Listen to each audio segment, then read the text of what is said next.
Wahala. Men, we can't live without them, yet still can't live with them. Men, why we hate them.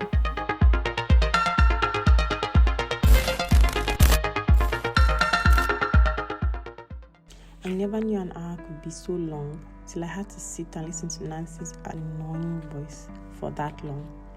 Believe me, it was the longest hour of my life. I struggled to focus on her talk during the presentation as I counted every passing second. Finally, when the meeting was over, I asked Nancy to wait behind for a chat. I needed to tell her I had made my decision. My boss probably assumed it was for further discussion on the project. If only he knew. "I'm guessing you have some good news for me," she said, settling in her chair beside me. "Well, it depends on what you consider to be good," I began. "I asked you to wait behind because I wanted to watch the smirk you've been wearing all day fade from your face when I told you that I would rather let Nonso rot in jail than leave him for you."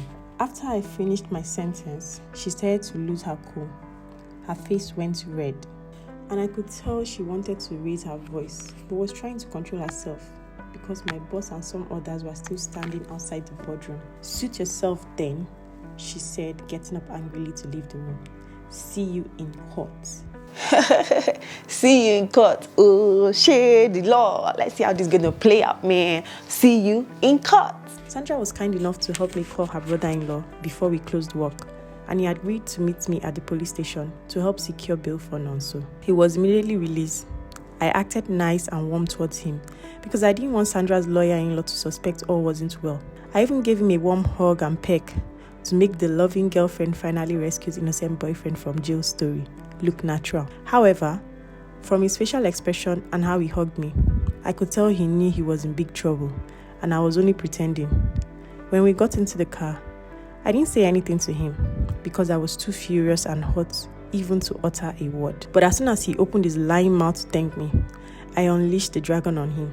He knew better than to attempt to say another word after that. So he quietly sat while I drove like a mad hatter for the rest of the silent journey to his house.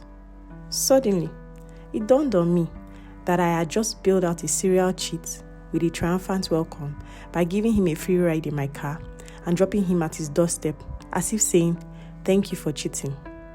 By this time, we were right in the middle of the bridge. I calmly drove towards the side lane to my right, put on the hazard lights, and parked. "What's the matter? Is there something wrong with the car?" Nonso asked.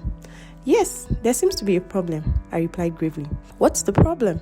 "My car seems to be carrying a little more weight than it used to, making driving difficult," I replied. "What kind of problem is that?" he asked, looking very puzzled. "It's an overload problem, and the only way to solve it is by making one of us get out of the car. Unfortunately, that person can't be me," I said with a straight face, while he looked even more confused. "Why are you still sitting there? Get down from the car," I screamed, making him jump. I didn't care if at that point he thought I had schizophrenia, like every mad person walking the streets. Schizophrenia is a brain disorder in which people interpret reality abnormally, causing them to exhibit various psychological symptoms. These may include very disordered thinking and behaviour, delusions, and hallucinations. The cause is unknown, but thought to be due to genetic and environmental factors. People with a positive family history are at a higher risk of developing the disorder, requiring lifelong treatment. "Are you asking me to calm down from the car?" he stammered. "No, I'm not asking you to." I paused to see his reaction. He heaved a sigh of relief. Then immediately, I completed my sentence. "I am ordering you to get out of my car now." "Seriously?" he asked.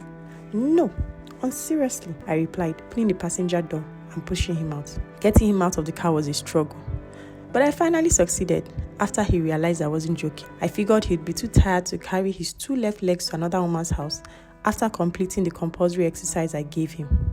Although I must admit, I started worrying about his safety after a while, but I managed to convince myself that he'd somehow find his way home. When I got home to Steve's place, it was already around 7 p.m. Mom had decided to retire to bed early. I was so exhausted that I didn't realize when I fell asleep on the couch while watching TV that I'd be woken up by Steve's return home a few minutes later. "Wake up, sleepyhead. Go to your room," he said, hitting my arm repeatedly with a throw pillow. Huh? I exclaimed, opening my eyes slowly. I had just been rudely awakened from my beauty sleep by Stephen and was still trying to understand what he was doing in my apartment. It took a few seconds for me to remember that we were actually in his apartment and not mine. I hadn't yet gotten used to the fact that we were now staying with him. I glanced at the clock and realized it was already past midnight. Wow, I exclaimed, raising my eyebrows. It's past midnight already. Why are you home so late? The traffic was unusual today, he said, loosening his tie around the collar and sinking in the chair beside me. There was a major accident on the bridge today. I couldn't see what caused it because there was a huge crowd at the scene. But from the look of things, a bus knocked someone over, he said, reaching over to the center table to grab the remote. It took some seconds for my brain to process the information. I was still very sleepy until I realized he mentioned the words bridge, someone, knocked down, and bus. My mind immediately flashed back to when I dropped Nonso on the bridge. I screamed. Hey. Accident, bridge, Nonso. I know Nonso is a very annoying boyfriend, but please, we don't want him to die. I don't think he deserves to die. I really hope it's not what we are thinking. What is it? Stephen shouted, jumping and looking around frantically to find the cause of my screaming. Did you say someone was knocked down on the bridge? I asked again, hoping I didn't hear him correctly the first time. Yes, I did. What's the problem?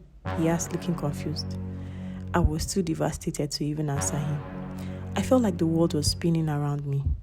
I didn't know what to say or think.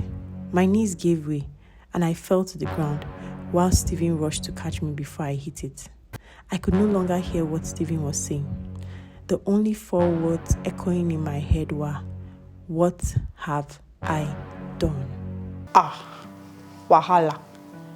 Did Sonia just faint, or what was that thing that she did falling to the ground? Spinning head, falling to the ground. I hope she did not faint though. Hey, this girl should not go and kill herself because of Nonso. Let's see what happens in the next episode. If you're enjoying the story so far and you really don't want to have to wait till the next episode, then there's good news for you. The book is actually available in paperback and ebook format on Amazon and Seller. So you just need to go to Amazon and type in Men Why We Hate Them by Olufemi Idowu, and it will bring up the book, and you get to choose whether you want the ebook, paperback, or the audiobook. For users that don't have access to Amazon, you can download the ebook on seller.co. And you get to read these and many more exciting titles from yours truly. Men, Why We Hate Them.